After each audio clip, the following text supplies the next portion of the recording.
Come here, sweetheart. The words slid through the rain like a dirty hand.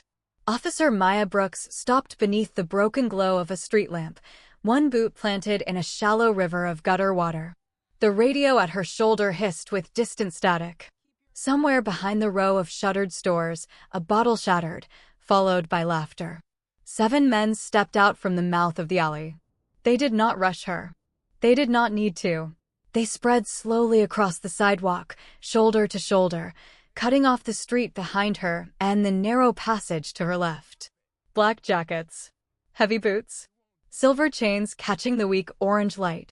Their faces carried the same loose confidence, the kind men wore when they believed fear had already done half the work for them. Maya counted without moving her lips. 7 visible. Possibly more in the alley. No civilians close enough to help. No patrol car in sight. Backup at least 4 minutes away, maybe 6 in this weather. The tallest man stepped forward. He was broad through the chest, with a scar curling from his right ear to the corner of his mouth.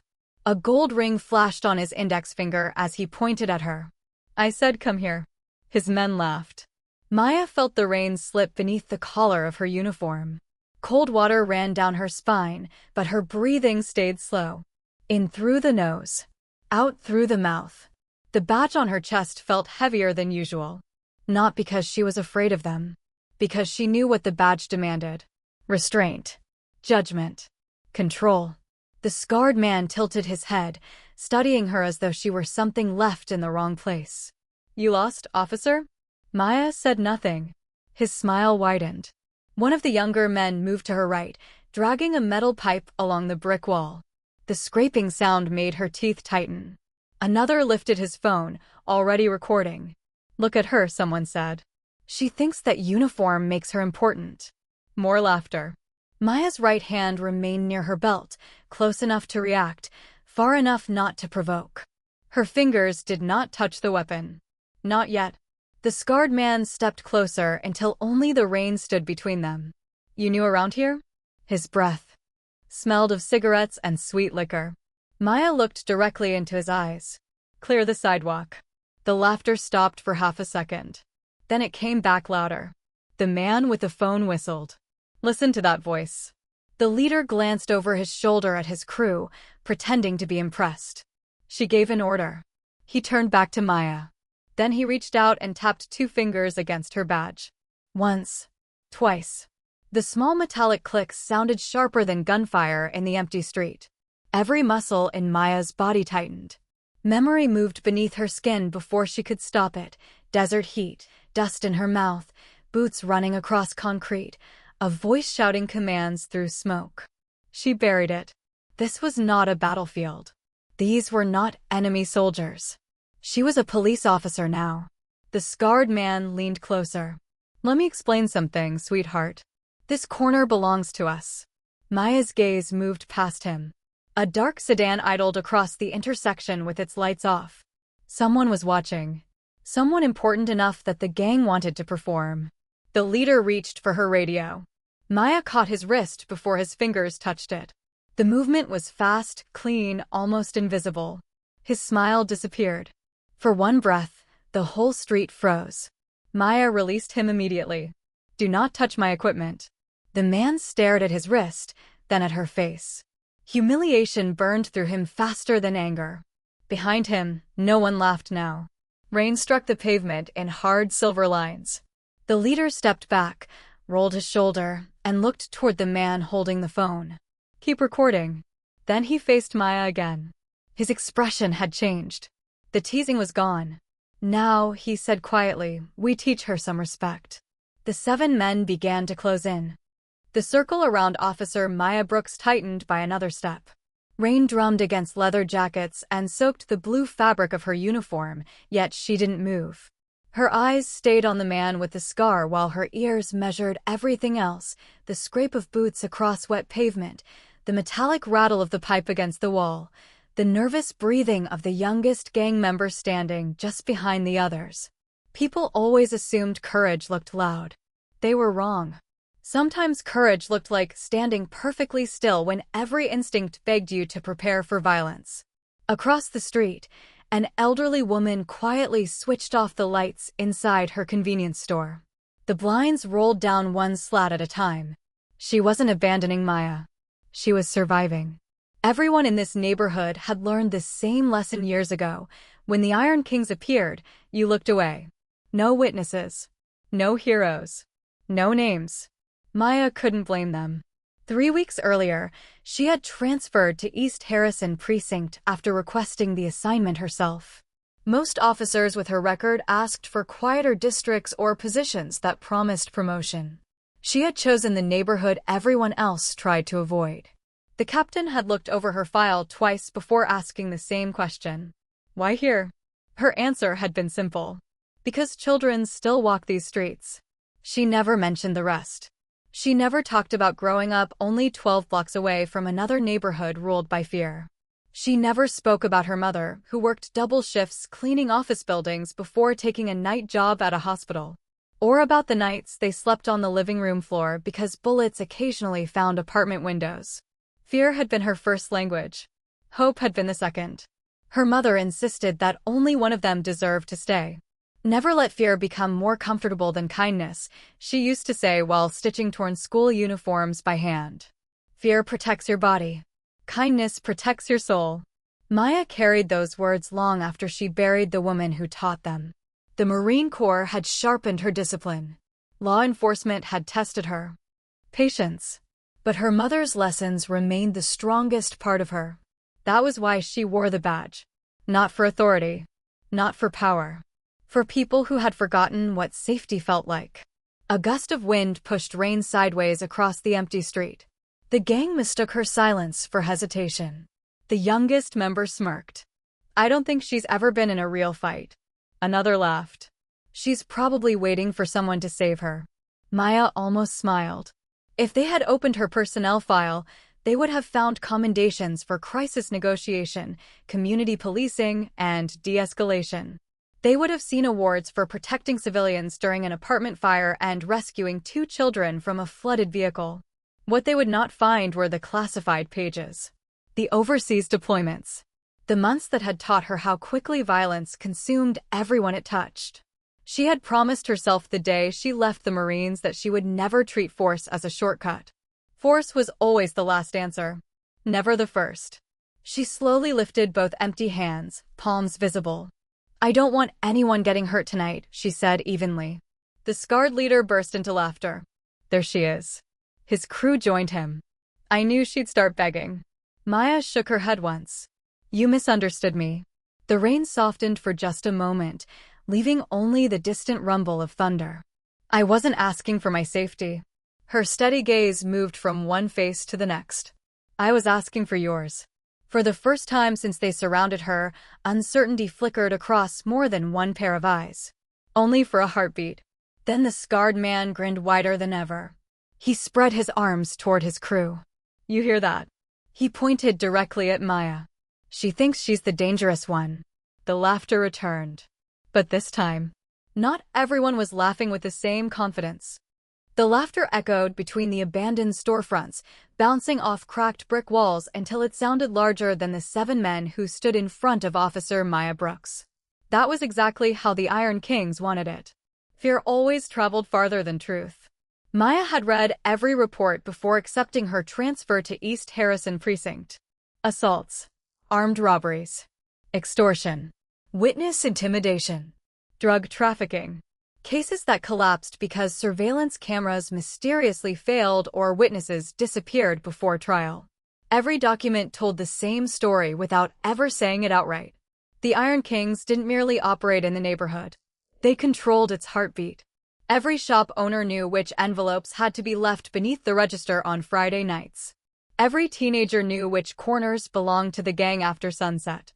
Parents hurried their children home before darkness settled over the streets, not because of the weather, but because the city seemed to belong to someone else once the sun disappeared. For years, officers had come and gone. Some fought. Some looked away. A few accepted money. Most simply survived long enough to request a transfer. The Iron Kings counted on that. Behind the wheel of the dark sedan parked across the intersection, a man watched the scene without rolling down his window. His tailored charcoal suit looked untouched by the storm.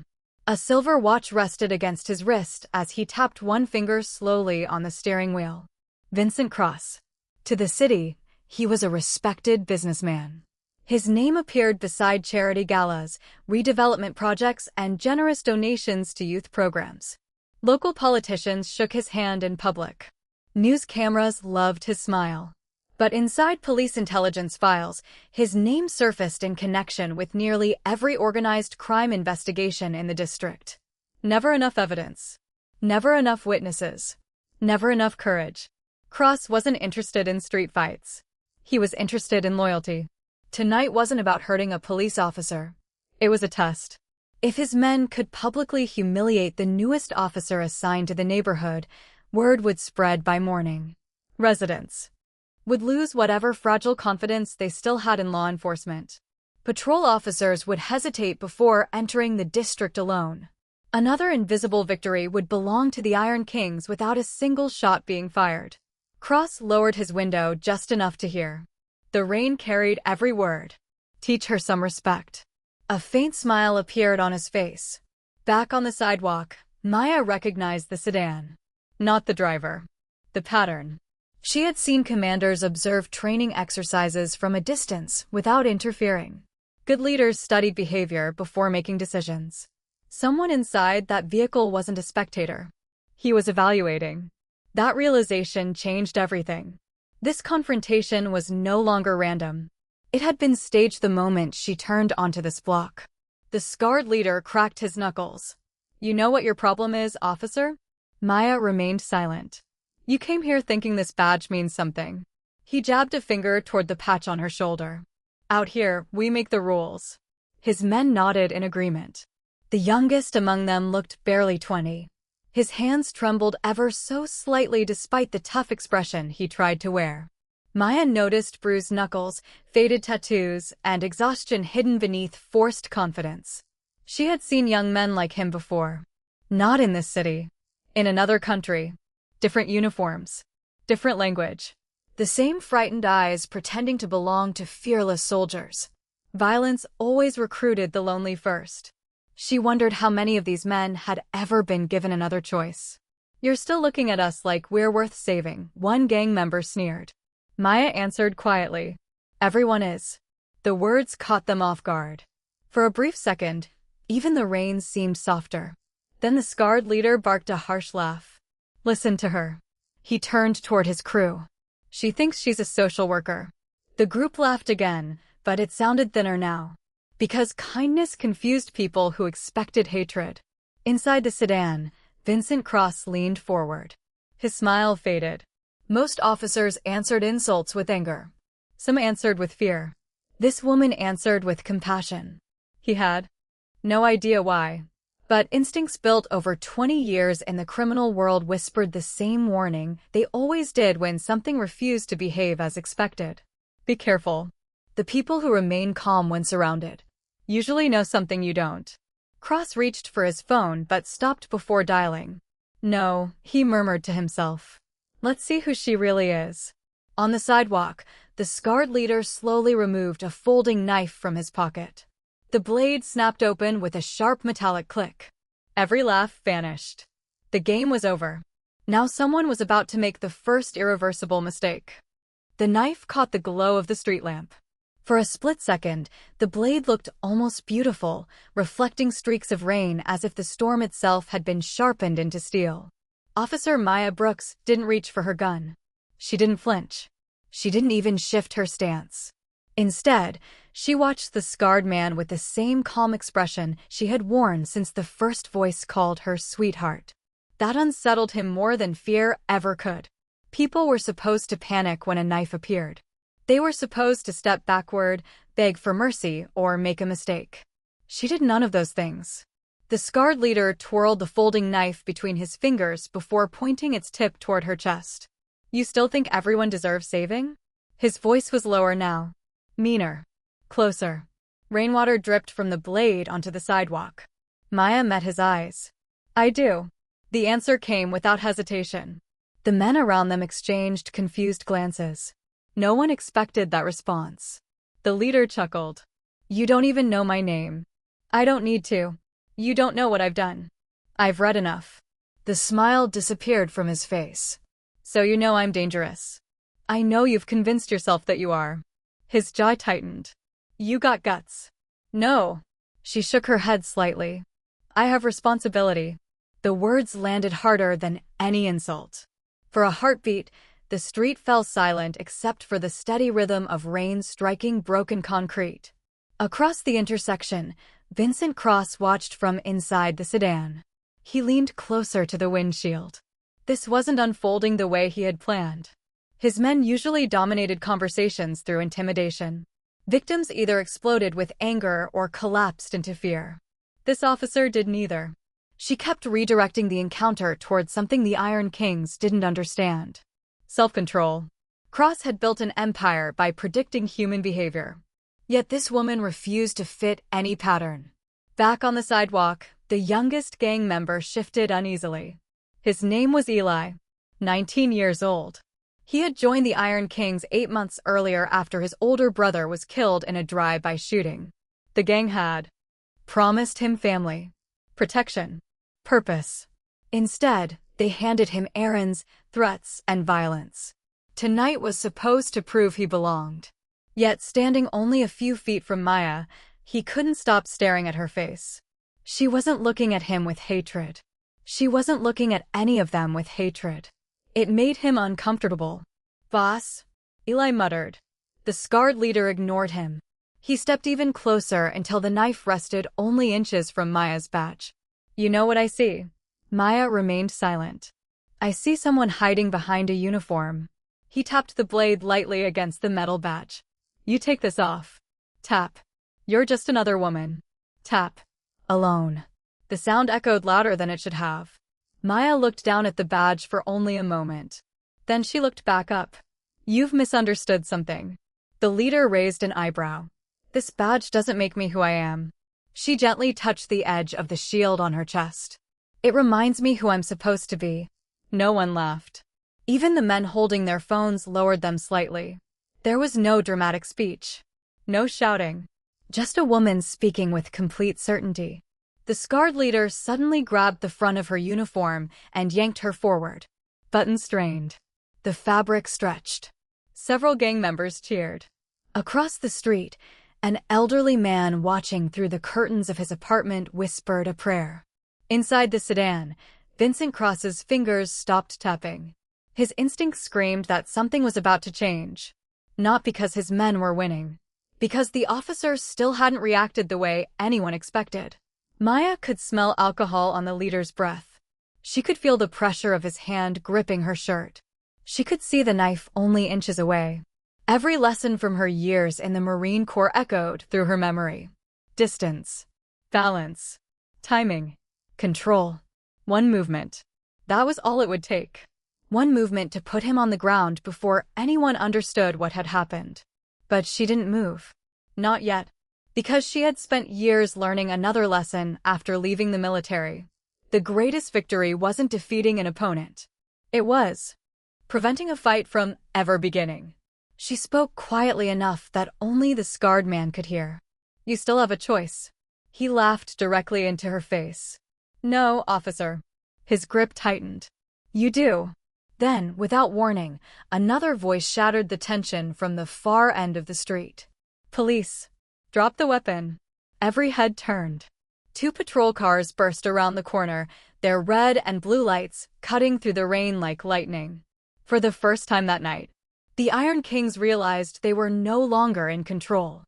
The flashing red and blue lights washed over the street like waves crashing against broken concrete.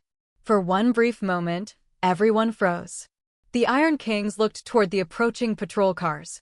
The officers inside saw only what the storm allowed them to see: a group of men surrounding one lone officer, rain blurring every movement, every face, every threat. Then the impossible happened. The scarred leader smiled. Too late. Before anyone could react, he shoved Maya backward with all his strength. She stumbled one step, her boots sliding across the rain-soaked pavement.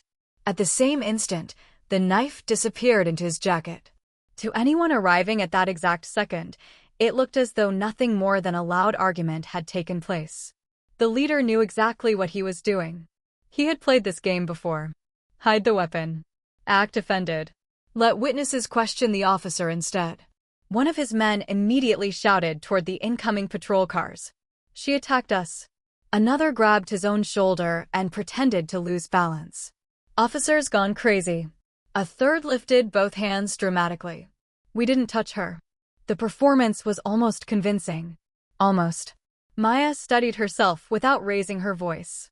She had expected something like this. Violence was only one weapon. Manipulation was often far more dangerous. The patrol cars screeched to a stop. Four officers rushed out, hands near their holsters. What happened? No one answered immediately. Everyone talked at once. They threatened me. She's lying. They're recording everything. Ask him. The confusion spread faster than the rain. The youngest gang member, Eli, stared silently at the knife now hidden beneath his leader's jacket. His breathing grew heavier. He knew exactly what had happened. He also knew what was expected of him. Lie. Protect the gang. Stay loyal. That was the rule. Across the intersection, Vincent Cross remained inside the sedan. His expression never changed. This was another test. Not just for Maya. For his own men. The organization survived because everyone understood one simple principle. Never betray the family. Not even when the truth stood right in front of you. 1. Patrol officer approached Maya. You all right? She nodded. I'm fine. You want to press charges? Maya looked past him. The scarred leader wore the smile of someone certain he had escaped. The phone recordings had captured only the confrontation after the knife disappeared. No clear evidence. No fingerprints. No weapon in sight. If she accused him now, his attorney would argue excessive force, false reporting, or racial bias against neighborhood residents. The case would collapse before reaching court. The Iron Kings would become even bolder. Maya understood all of it in a single glance. Justice without proof rarely survived. She took one slow breath. I'll give my statement. The leader smirked. That's all you've got. He leaned closer just enough for only her to hear. You should have pulled that gun when you had the chance. Maya answered quietly. If I had. Her eyes remained steady. Someone innocent might have paid the price. His smile faded. He couldn't understand her. She had been surrounded. Threatened. Grabbed. A knife had nearly touched her throat. Yet, she still thought about innocent people. Who did that? The patrol officers began separating everyone. Names. Identification. Questions. Rain continued to fall, washing footprints away before crime scene investigators could even arrive. Evidence disappeared one drop at a time. Then something unexpected happened. Eli stepped forward. Only one step. It wasn't much. But everyone noticed. The scarred leader looked at him. What are you doing?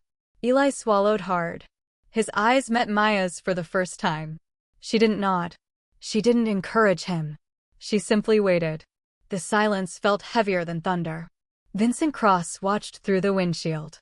His instincts sharpened immediately. No. Not now. Not the kid. Eli opened his mouth. Nothing came out. The leader's stare drilled into him. Years of fear wrapped around his throat like wire. His courage collapsed. Nothing, he whispered. I didn't see anything. The leader smiled again. There you go. Eli stepped backward into the line of gang members, but something inside him had already changed. For the first time since joining the Iron Kings, he hated the sound of his own voice. Maya noticed the shame in his eyes. She had seen that look before. Not in criminals. In soldiers who had survived battles they wished had never happened.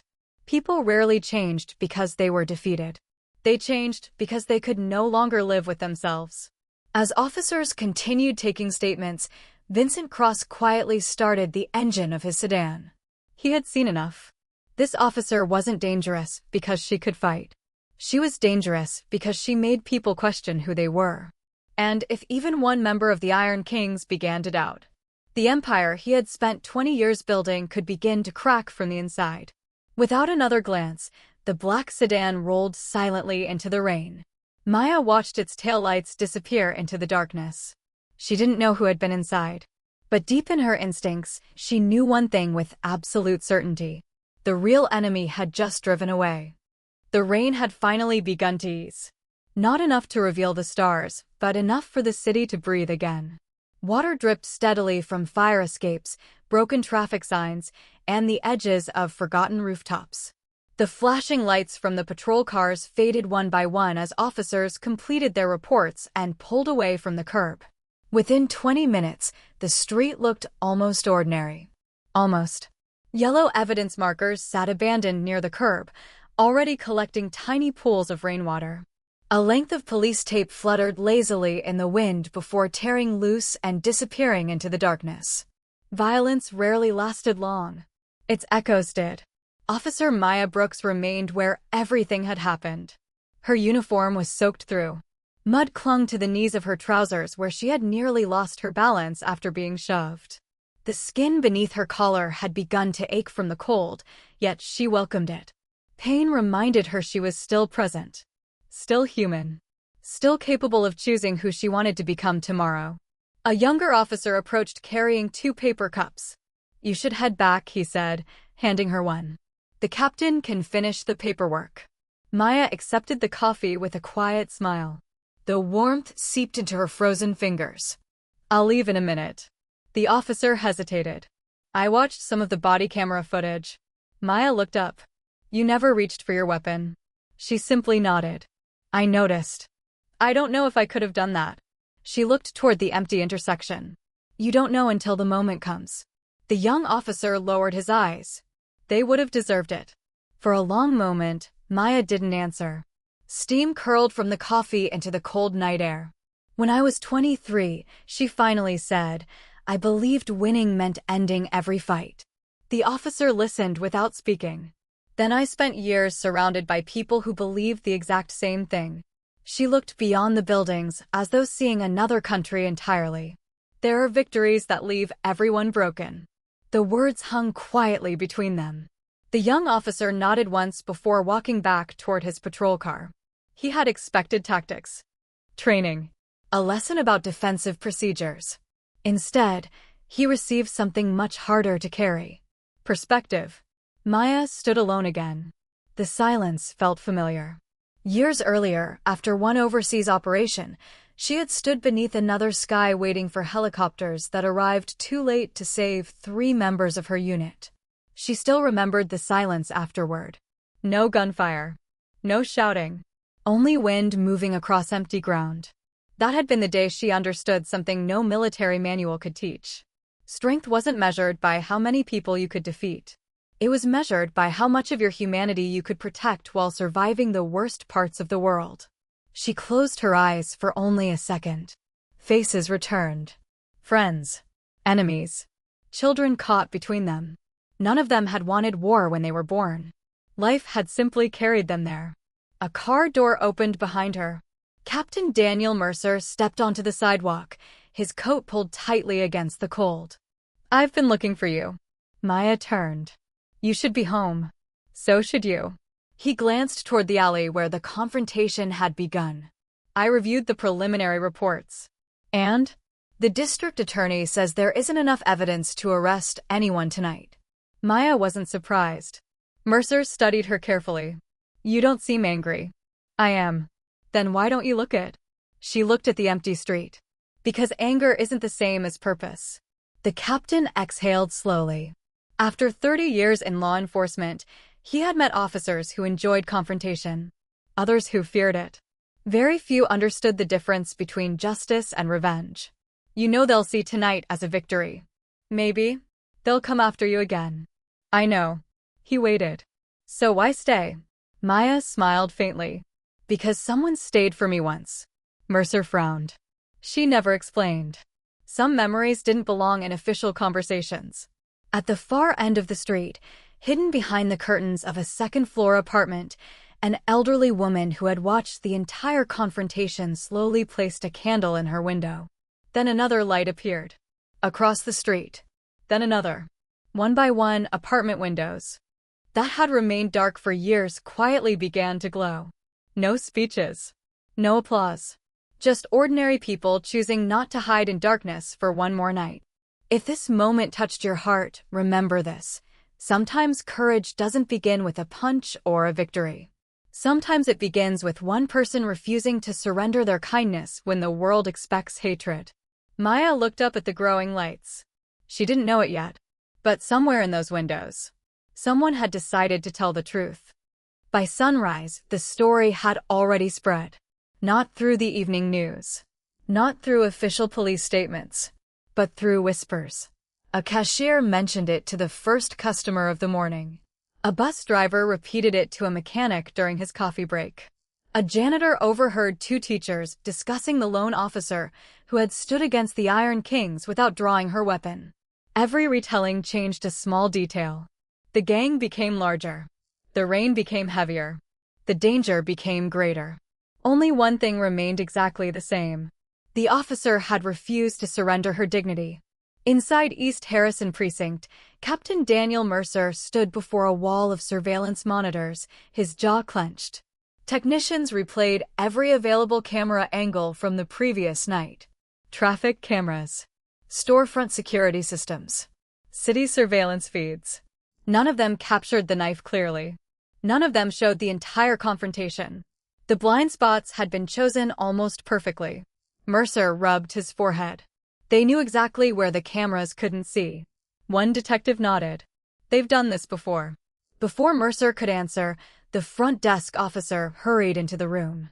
Captain. She looked unusually pale. We got someone asking for Officer Brooks. Who? He won't give his name. Mercer frowned. Witness. I don't think so. What do you mean? He looks terrified. 15 minutes later, Maya entered interview room 3. The young man sitting inside immediately stood. It was Eli, the youngest member of the Iron Kings. Dark circles rested beneath his eyes. His clothes were wrinkled, and his hands shook so badly that the untouched paper cup in front of him rattled against the table. He hadn't slept. Not even for a minute. Mercer closed the door from the outside, leaving them alone. For several seconds, neither of them spoke. Finally, Maya pulled out the chair opposite him. You came. Eli laughed bitterly. I almost didn't. I know. He stared at her. You knew. You were trying to say something last night. He lowered his head. They'll kill me. The words barely escaped his lips. Maya didn't interrupt. I've seen what happens to people who talk. His breathing became uneven. My cousin testified 3 years ago. He swallowed hard. They found him 2 weeks later. Silence settled over the room. Not uncomfortable. Respectful. Maya understood fear. Real fear wasn't loud. It whispered.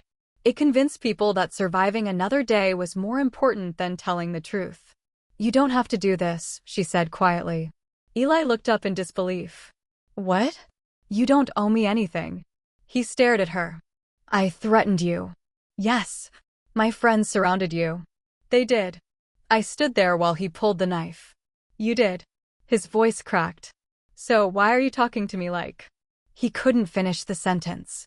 Like I'm still a human being. The room became painfully quiet. Maya folded her hands on the table. Because you are. Eli covered his face. For the first time in years. He cried. Not because he had been arrested. Not because he was afraid. Because no one had looked at him with compassion since he was a child. Between broken breaths, the truth finally emerged. His name is Vincent Cross. Maya remained perfectly still. The man in the black sedan. She felt her heartbeat slow. Every instinct she had trusted the night before had been right. He runs everything. Eli wiped his eyes. The gangs. The drug houses. The businesses. The charities. He owns people. One confession followed another. Hidden warehouses. Money routes. Corrupt middlemen. Burner phones. Meeting locations. Information detectives had chased unsuccessfully for nearly a decade poured onto the table from the mouth of a frightened 19-year-old. Outside the interview room, Captain Mercer listened through the observation window. Detectives stopped writing. No one spoke. Years of dead investigations suddenly began connecting like pieces of the same puzzle. Meanwhile, across the city, Vincent Cross sat inside the top floor of Cross Development Group overlooking the skyline. An assistant entered quietly. "Sir." Cross never looked away from the window. "What is it?" "We've lost contact with Eli. For the first time in years." Vincent Cross's reflection betrayed emotion. Not anger. Concern. His instincts had warned him the previous night. He had ignored them. Now he understood. Officer Maya Brooks had never defeated the Iron Kings with force. She had done something infinitely more dangerous. She had reminded one forgotten young man that he still possessed a conscience. Cross slowly turned toward his assistant. His voice was calm. "Find him." The assistant hesitated. "And if the police already have him?"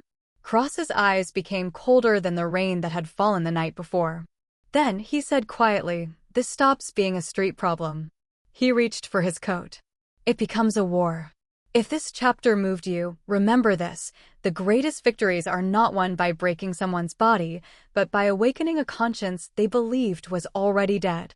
Outside the precinct, Maya stood beside the window, watching the morning sunlight break through the clouds.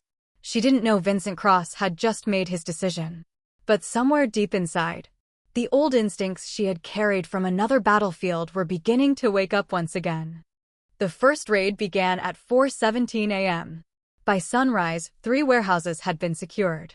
By noon, detectives recovered enough illegal firearms, financial records, and encrypted phones to reopen investigations that had been buried for nearly a decade. Officers who had spent years chasing rumors suddenly found themselves walking through rooms filled with evidence that had always existed but had never been connected. Eli had connected it. Not because he wanted revenge. Because, for the first time in years, someone had given him a reason to believe the truth still mattered. Captain Daniel Mercer stood inside the command center, watching detectives move from one whiteboard to another. Red strings connected photographs, names, addresses, bank accounts, shipping companies. Every new piece of evidence pointed toward the same man. Vincent Cross. The businessman. The philanthropist. The invisible king. Mercer looked toward Maya. "You know what you've done?" She shook her head. "I didn't do this." He almost smiled. "You made one frightened kid believe he still had a choice." Maya looked through the glass wall overlooking the busy investigation floor. "No." Her voice was quiet. "He made that choice himself." Mercer nodded slowly. That answer told him everything he needed to know about the woman standing beside him. She never claimed victories that belonged to someone else. Across the city, Vincent Cross sat alone in his office.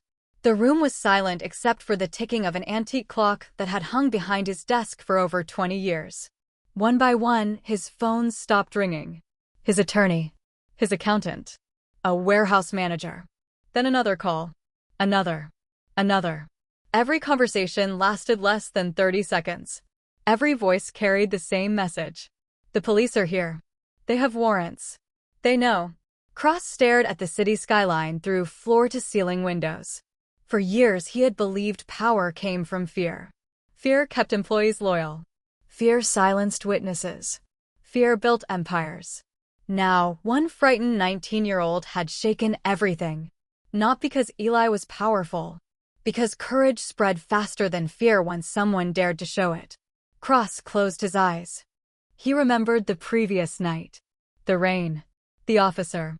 The way she had looked at his men. She hadn't spoken to them like criminals. She had spoken to them like people. He finally understood why that had terrified him. Violence controlled actions. Compassion transformed hearts. And transformed hearts could no longer be controlled. A knock interrupted his thoughts. His chief attorney entered without waiting. "We need to leave." Cross didn't move. "The private jet is ready." Still nothing. "The authorities have signed multiple warrants." Silence. "Mr. Cross." The attorney lowered his voice. "If we leave now, we still have options." Cross slowly stood and walked toward the window.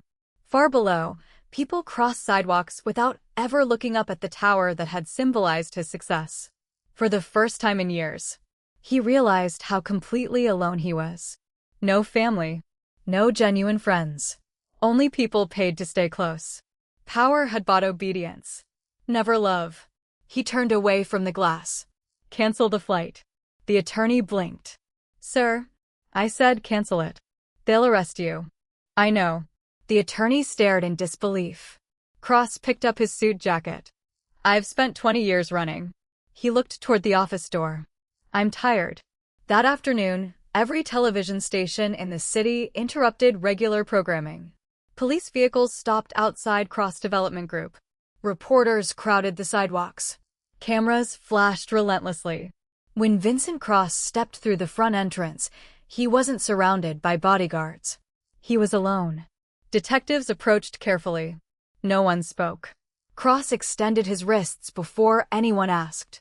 The lead detective hesitated for a moment before placing the handcuffs around them. Across the street, Maya watched quietly from an unmarked police vehicle. Mercer glanced at her. You should be satisfied. She looked at the man climbing into the back of the police SUV. I don't feel satisfied. No? She shook her head. I feel hopeful. Mercer frowned. Why? Because one young man chose the truth. Her eyes followed Eli as federal agents escorted him toward a protected vehicle. He'll need people who believe he can become more than the worst thing he's ever done. Mercer remained silent. He had expected celebration. Instead, Maya was thinking about the future of the boy who had once stood among the men threatening her. If this moment touched your heart, remember this. Forgiveness does not erase justice. It simply refuses to let hatred write the final chapter of someone's life. As the convoy pulled away, Eli looked through the tinted window. For just a second, his eyes met Maya's. He placed one trembling hand over his heart. She answered with nothing more than a quiet nod. Neither of them noticed the elderly woman from East Harrison watching the news through her apartment window. She whispered a single prayer. Not for the fallen king, but for the wounded souls who still had a chance to rise. 3 months later, East Harrison no longer sounded the same. The change wasn't dramatic. There were no fireworks, no grand speeches from politicians, no banners hanging across the streets declaring victory. Real healing never arrived that way. It came quietly, like dawn replacing the night without asking permission. The graffiti that had covered the walls near the old alley slowly disappeared beneath fresh coats of paint. Store owners who once rushed to lock their doors before sunset began leaving them open a little longer. Children returned to the basketball court that had stood empty for years, their laughter echoing through the neighborhood where silence had once been a survival skill. Fear had not vanished, but it was no longer in charge.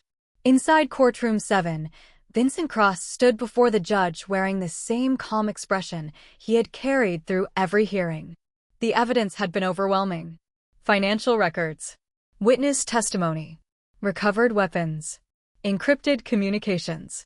Most importantly, people had finally found the courage to speak. 1 witness became 3. 3 became 12. By the end of the trial, dozens of ordinary citizens had stepped forward, each carrying a small piece of the truth that fear had hidden for years. The empire that had taken decades to build collapsed because enough people decided silence would no longer protect them. When the sentence was announced, the courtroom remained unusually quiet. There was no applause. Justice was never entertainment. As deputies escorted Cross toward the exit, he paused. His eyes searched the gallery until they found Officer Maya Brooks seated in the last row. For several seconds, neither of them moved. Finally, Cross asked the deputy beside him, "May I have 1 moment?" The request surprised everyone. After a brief hesitation, the deputy allowed him a few steps.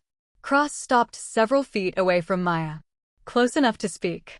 Far enough to respect the boundary he had spent a lifetime crossing with others. I spent years believing fear made me powerful, he said. His voice was calm, but noticeably older. I was wrong. Maya listened without interrupting. I watched men obey me. He lowered his eyes. I never realized none of them trusted me. Silence settled gently between them. Cross looked back at her. You could have hated me. I could have. But you didn't. Maya folded her hands in front of her. Hating you wouldn't have helped the people you hurt. The words carried no anger, only truth. Cross nodded slowly. For the first time in decades, There was no calculation behind his expression. Only regret. I'm sorry. It was not a speech prepared by attorneys. It was not a strategy for a lighter sentence. It came too late to erase the past. But it was honest. Maya answered with the same quiet dignity that had carried her through the storm 3 months earlier. I hope one day you become the man that apology deserves. Cross closed his eyes for a brief moment. Then he gave a small nod before allowing the deputies to lead him away. Maya never watched him disappear through the courtroom doors. Instead, she turned toward another familiar face waiting in the hallway. Eli. His appearance had changed. The hard expression was gone. His shoulders were no longer tense. He was enrolled in a vocational training program under witness protection, helping other at-risk teenagers avoid the path he had once believed was unavoidable. When he saw Maya, he smiled. Not the forced grin of someone trying to survive. A genuine smile. Officer Brooks, he said. She smiled back. Maya. He laughed softly. I still don't know why you believed in me. She looked through the courthouse windows where warm afternoon sunlight spilled across the city. I didn't believe in the man you were. She met his eyes. I believed in the man you could become. Neither of them spoke again. They didn't need to. Outside, children crossed the same intersection where violence had once ruled the night. An elderly woman placed fresh flowers beneath a newly planted tree near the old alley. Shopkeepers greeted neighbors by name. A patrol officer waved to a group of teenagers, and they waved back. The city had not become perfect. No city ever does. But kindness had accomplished something fear never could. It had given people permission to hope. As Maya walked down the courthouse steps, a gentle breeze lifted the edge of her uniform jacket. Sunlight caught the silver badge on her chest. It reflected for only a second. Then the light moved on. And somehow, that was enough.